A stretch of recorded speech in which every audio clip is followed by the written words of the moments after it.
All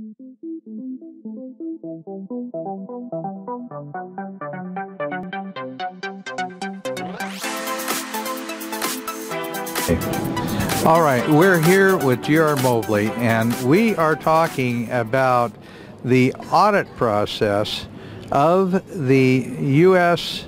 Federal system by the states. And this is a kind of an interesting concept because I'm a little bit familiar with it, but I'm getting a really good education by G.R. Mobley. And so I am going to turn the microphone over to him because he's going to really explain how, with the creation of the Constitution and the dissolution of the Articles of Confederation, how this process was put in play to make sure that the federal government did not have the kind of overreach that we see today. And it is through a process of audit. And so what we're doing is we're going to be talking about why that process needs to be explored in great detail before we start talking in any terms at all about an Article 5 convention. So with that, GR, I'm going to turn the microphone over to you. Thank you, Dan. I could put it into just a few words. The Constitution is a contract. The framers, Madison, Hamilton, and all of them used two words that were synonymous with the Constitution. That was either compact or contract. And both of those meant that there was an implicit agreement amongst parties, and those parties were the states. The Constitution was written for and by the states. And if you go through the ratification debates clearly point out the jealousies of the states in trying to not, or make sure that they weren't creating some single sovereign ambiguous entity that could literally take and rule over them.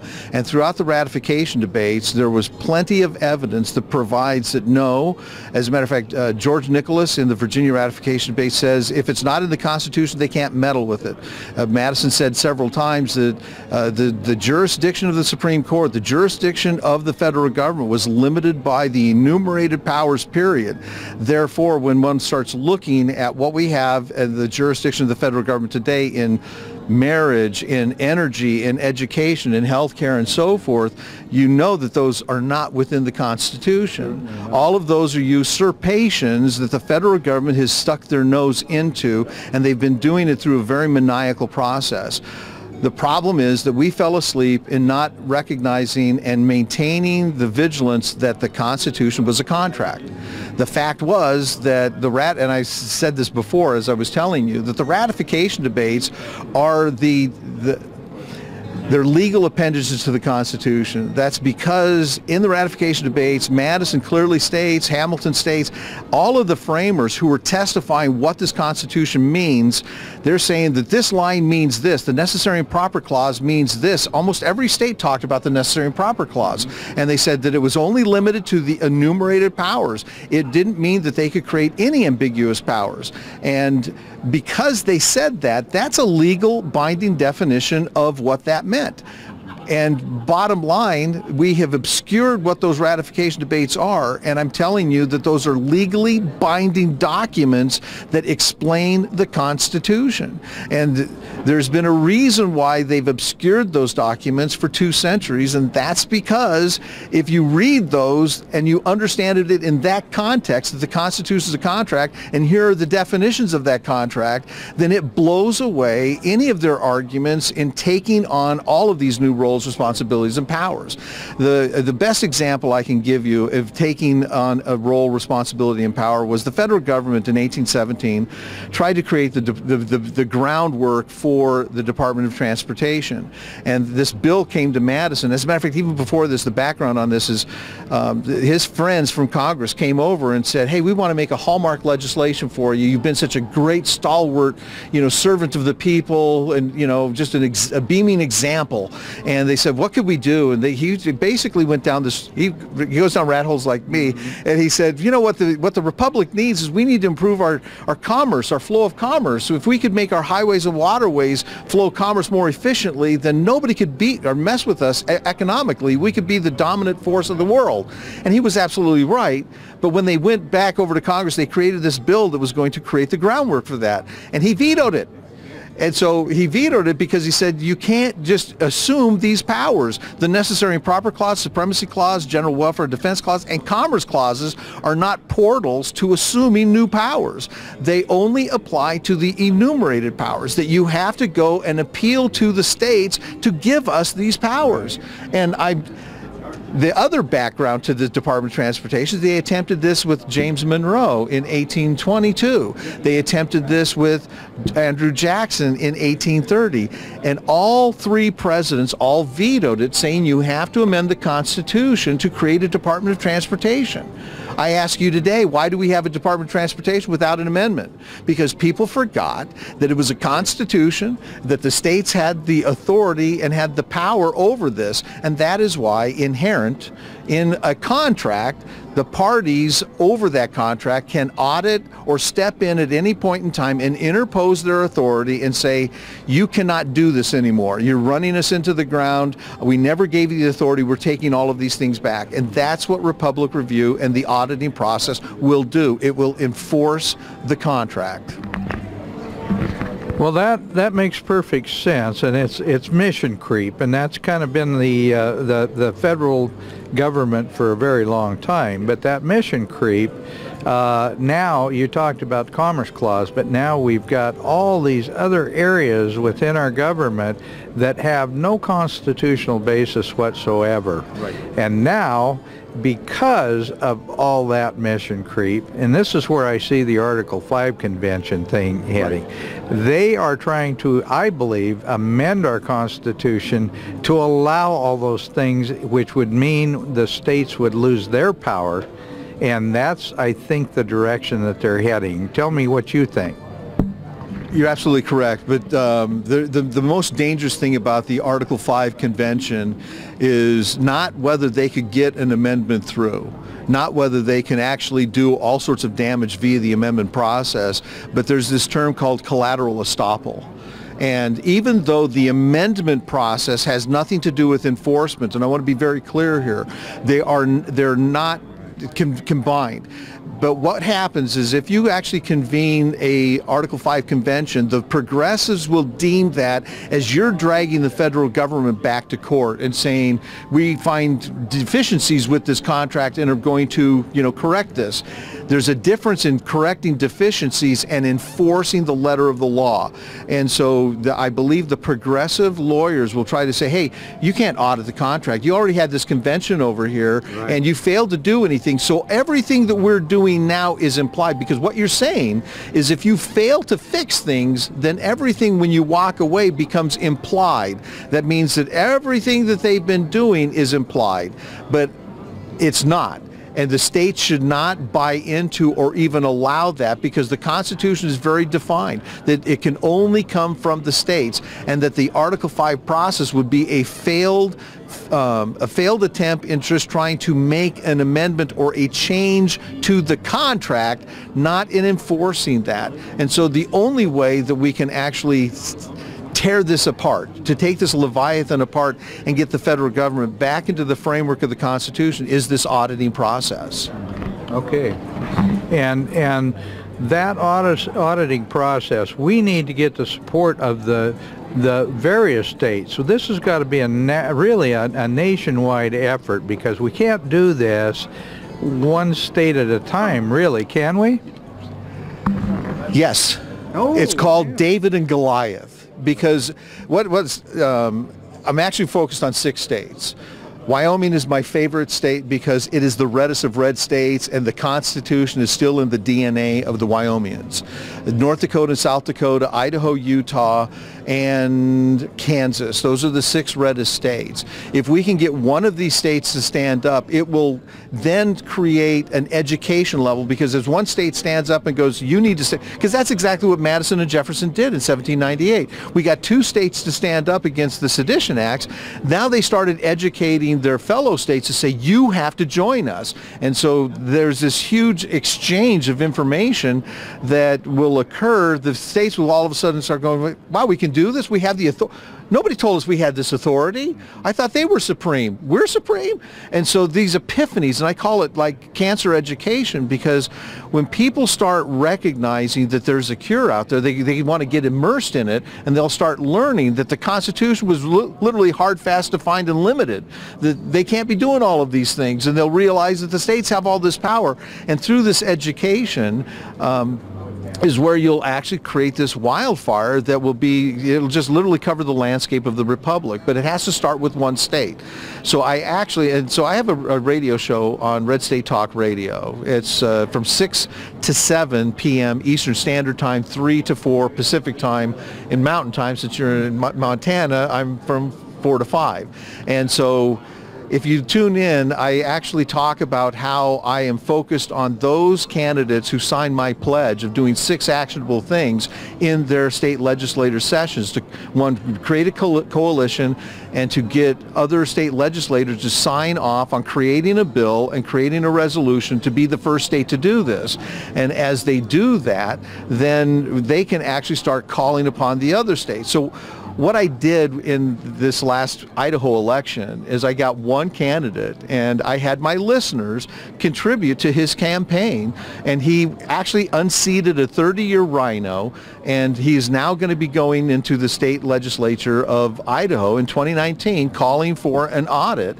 I don't tie their hands to anything else. I just tie their hands to their oath of office that they have to stand up. One, they're supposed to support, obey, and defend the Constitution. As citizens and as public office holders, they have to take that oath. And so in doing that, then they're obligated to recognize federal tyranny and stand up against it and teach their fellow legislators. So in Idaho, with only one, it may take a little while. But in Wyoming, if I have more, it'll take less time. And if I can get one state, like I said, we can actually make this called mission creep, like you called it. This is what we call republic creep, in a good form. Well, and as a matter of fact, I've got a good friend who is a legislator in Montana who is here, and Theresa Manzella, and I'm going to, we'll bring in, and maybe we'll continue this discussion with her included in the conversation, because she is a powerhouse, and she is very, very directed to return the rights to the states that we have constitutionally. So I will bring her back into the conversation, and maybe we can continue this, because I think it's important that people understand your comment that one state can do it, but it's going to be so much better if we can get a few people to work together, and then you can get the, I guess, what I would call the visibility, and that's the big problem, the visibility where other states will really want to come on board and be part of that process. Now, let me ask you this, JR, how do we deal with all the overreach of federal government and money and all the corruption that has been part of the process of stealing states' rights? How do we deal with that aspect of it? Because most of our so-called political leaders have zero stomach for dealing with anything that's going to cut the funds. That's a good question. And so the real problem is that most of the people that we call leaders are not really leaders. They're managers. They're managing agendas. And so they don't want to necessarily do the right thing. The difference between a manager and a leader is a leader stands up and does the right thing. Managers do things right. They're told to do this, to go do this, execute this. progressive agenda or what have you. Take this money and go do these things, and this is what you have to do. That's why they're called managers. They do things right. They do what they're told. Leaders actually don't follow what they're told. They follow what's right. And so I like to use the metaphor of the Lord of the Rings. If you've ever seen the movie The Lord of the Rings, You know, I'll be honest with that. you never saw it. It's okay, but a lot of people haven't. Most people that have, though, they get it as soon as I say this. When Gandalf walks into the kingdom of Rohan and goes up to talk to the king, who's under a spell by Wormtongue. Wormtongue has convinced this king that he's old, he's dying, decrepit, he has no kingdom, he has no army, he has nothing. And when Gandalf comes, he says, "Wake up, you old fool," and hits him with his staff. He breaks this spell, and this king all of a sudden goes from an old, aged, decrepit man to actually a virile man, where he actually has his strength. He gets up and he realizes that he's not dying. He still has a kingdom, that there are still people with swords. He still has an army, and he can still fight.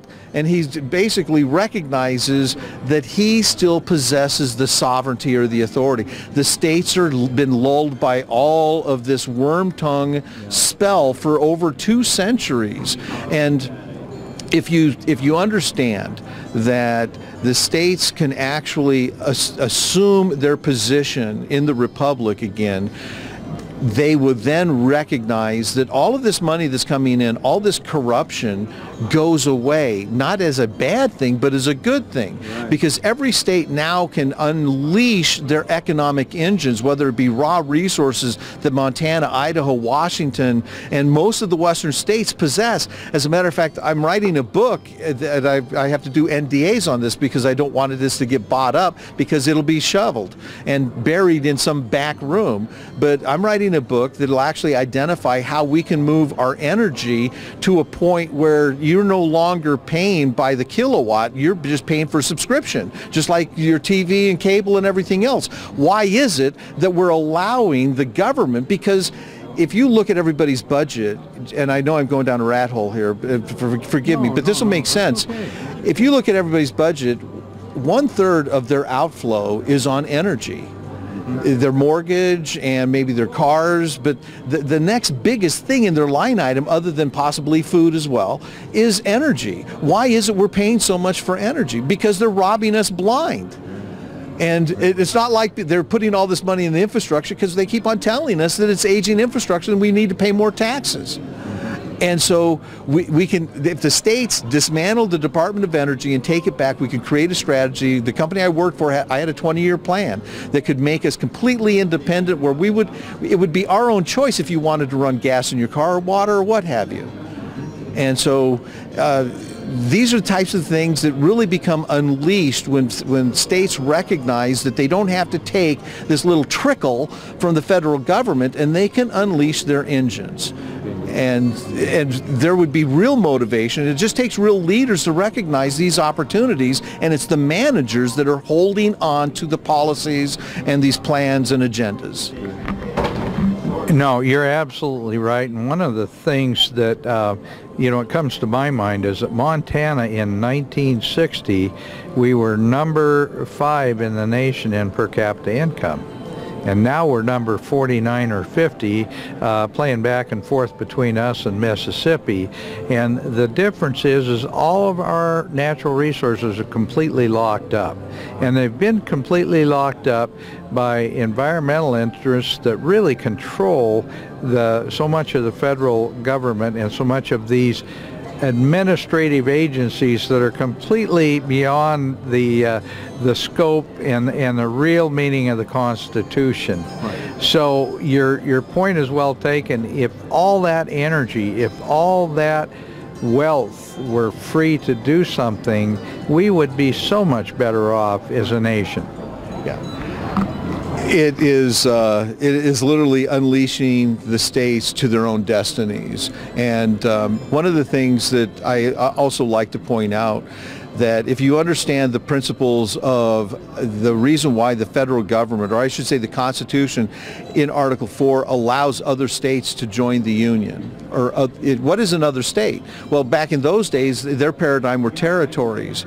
I truly believe that if you want the model of liberty and freedom to spread throughout the land, we need to shift the paradigm of our Constitution and allow Estonia, allow Chile, allow any country that wants to become a state of the United States and get out of the UN, get out of the subjugation of communism and globalist powers, to literally shed those shackles and say, if you want to be partakers of the well of liberty, then you can apply and go through the same processes of changing your language, changing your currency, and over the time it takes 20 years. That's some states it took 20 years because they had to get a population or what have you. But Congress can easily create the regulations of allowing, and we can actually get rid of the UN and let everybody become a part of this republic. States, yes. No, that's a fantastic idea. I hadn't even considered that, because in fact we've always thought of the United States as just being the territory in what we consider the contiguous United States, with the exception of Alaska and Hawaii. Great idea. I like that, and I think there's an awful lot of people around the world that would like that as well. And a perfect, I would say a perfect segue of that is the fact that all these countries, all these people from all over the world are trying through illegal or legal immigration to get into the United States. Well, guess what? If we had the system in place that gave them the liberty and the freedom, they would stay right where they were. Or they could easily come here if they wanted to, because they'd be a state and they could flow just like any individual from Montana or Idaho or Wyoming can move from one state to another. So all of a sudden you now have the freedom, and it's literally, it takes a process, and I understand that it needs to be worked out, but there's no doubt in my mind that the framers created the model to allow the U.S. Constitution to be the defining document of liberty throughout the world. Yeah, that's pretty clear, and you're right. That's a fantastic scenario. I am going to, Jerry, I'm going to ask you to come back maybe later, and I will bring Theresa Manzella, our legislator from Montana, because I think it's important. Maybe she can help carry the banner with you, and she would be a perfect person to do that. So, thank you so much. Okay, thank you.